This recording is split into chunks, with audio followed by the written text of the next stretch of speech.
Welcome to episode 18 of Norse Myths, Legends, and Folktales. My name is MyLinda Butterworth, and today we learn how Thor won back his hammer by pretending to be a bride in the myth of the Lay of Thrym. When Thor awoke and reached out to grasp his hammer, it was not there. The Hearl leaped out. He tousled and tangled his red beard. His hair bristled as he searched for Mjollnir. "Listen, Loki," said Thor. "No god in Asgard has seen my hammer. No man in Midgard has seen my hammer. It has been stolen." Then Thor and Loki hurried to Folkvang and into Freya's hall Sessrumnir. They well knew that if the hammer were not found, it would not be long before the giants stormed Asgard's walls and brought the bright halls of the gods crashing to the earth. "Will you lend me your falcon skin," asked Loki, "so that I can search for Thor's hammer?"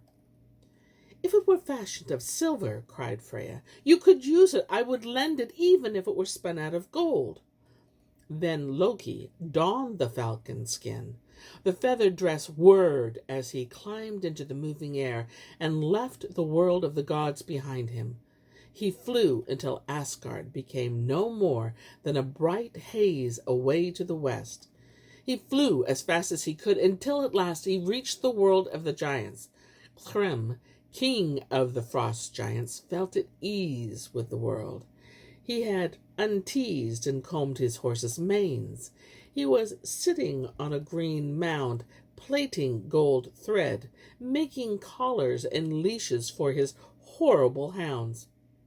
When the sky traveler saw Thrym, he swooped down beside him. "How are things with the gods?" said Thrym. "How are things with the elves? And what brings you to Jotunheim alone?"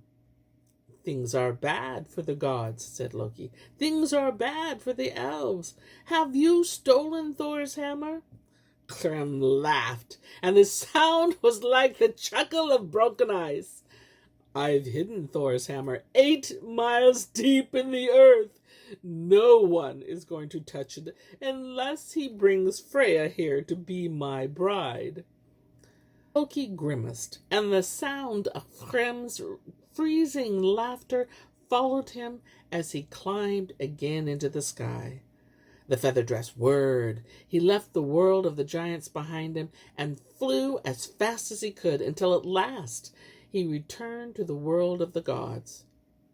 Thor was waiting in the courtyard of Balskirnir and at once asked the sky traveler, "What's in your head and what's in your mouth? Real news or mere nuisance?"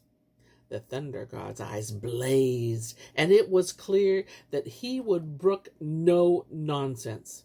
"Stand here and tell me the truth at once. A sitting man forgets his story as often as not, and a man who lies down first lies again afterwards." "I bring nuisance and I bring news," said the sly one, the corners of his crooked mouth curling. "Thrym, king of the frost giants, has your hammer, and no one is going to touch it unless he brings Freya to be his bride." Then Thor and Loki hurried to Sessrumnir for a second time and found Freya there. "Well, my beautiful," said Loki, narrowing his eyes, "put on your bridal veil." "What?" retorted Freya. "We too must hurry," answered Loki, grinning. "You and I are going to Jotunheim. Thrym, king of the frost giants, has taken a fancy to you." Freya was so angry that the walls of Sessrumnir shuddered. The gold-studded benches started from the floor. Then Freya snorted, her face becoming fiery. Her breast rose and fell. Her neck muscles bulged. Then suddenly the marvelous necklace of the Bristings burst apart. The links snapped and a shower of precious stones rolled around the hall. "How would it look if I went with you to Jotunheim?" demanded Freya. "Everyone would say the same. A whore! Just a whore!" Loki raised his eyebrows.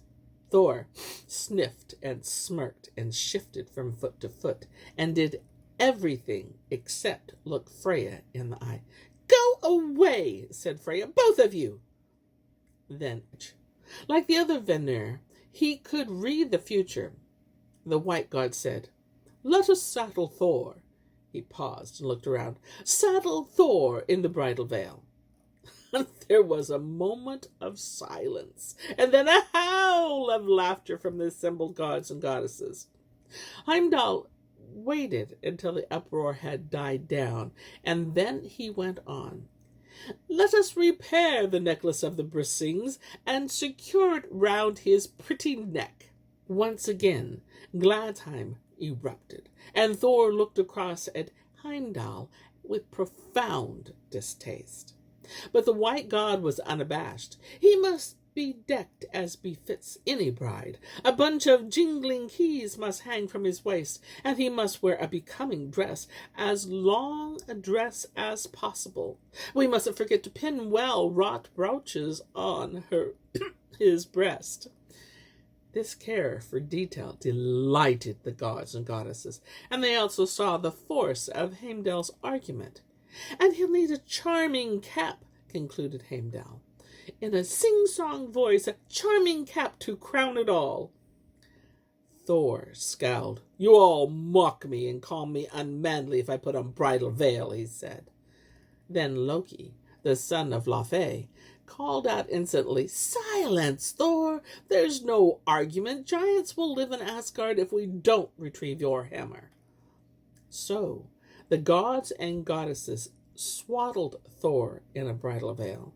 They repaired the neck of the Brisings and clasped it around his neck. They hung a bunch of jingling keys from his waist, and he wore a becoming dress down to his knees. They pinned well-wrought brooches on his breast, and they crowned it with all a charming cap. "I'll be your maidservant," warbled Loki. "We two will hurry to Jotunheim." The Thunderer's goats were rounded up and driven to Mjollnir. There they were harnessed and impatiently bucked and wrestled with their halters. Gaping fissures opened in the fells, flames scorched the earth, and Thor, the son of Odin, galloped with Loki to Jotunheim. "She will come!" shouted Thrym in a frenzy. "She's coming! Stir your great stirrups. Spread straw on the benches. They're bringing Freya, Njord's daughter from Noatun, to be my bride." Thrym strode up and down his chilly hall, checking the arrangements. Then he sat on a bench and said to himself, "I've cattle in my stables with horns of gold. I've jet-black oxen, beasts to gladden the heart of any man. I've piles of precious stones and mounds of silver and gold." Thrym thoughts evaporated into the cold air, and he sighed. "I've had everything I wanted except Freya." When the travelers from Asgard arrived at Thrym's hall in the early evening, they were welcomed with great ceremony. The same giant servants who had spread straw on the benches now served up a fine supply of good food and drink. Thrym ushered Thor in his bridal veil to the feasting table. With all the courtesy he could command, he pointed out the fine fare drawn from the earth, sea, and air alike in her honor. Then he led his intended bride to one high seat, and himself sat in the other. Loki promptly ensconced himself next to Thor on the other side. Thor felt hungry. He devoured an entire ox and followed that with 8 salmon. Then he scooped up and scoffed all the delicacies set apart for the women. And to round things off, he downed 3 horns of mead. Thrym watched this feat with growing surprise and anticipation. "Who has ever seen a bride with such hunger, such thirst?" he exclaimed. I've never met a woman who took such huge mouthfuls or who drank so much mead." The subtle bridesman, sitting at Thor's side, took it upon himself to answer Thrym. "Freya has not eaten for these past 8 nights. So wild was her desire for her wedding night." Thrym leaned forward and peered under the veil. He could not wait to kiss her. The giant king was so startled that he leaped back the whole length of the hall. "Her eyes!" he shouted. "Why are Freya's eyes so fearsome? They're like burning coals." The subtle bridesmaid, sitting at Thor's side, took it upon himself to answer Thrym. "Freya has not slept in these past 8 nights, so wild was her desire for her wedding night." Now Thrym's luckless sister walked up to the bride and bridesmaid, and she was not half-hearted about asking for a dowry.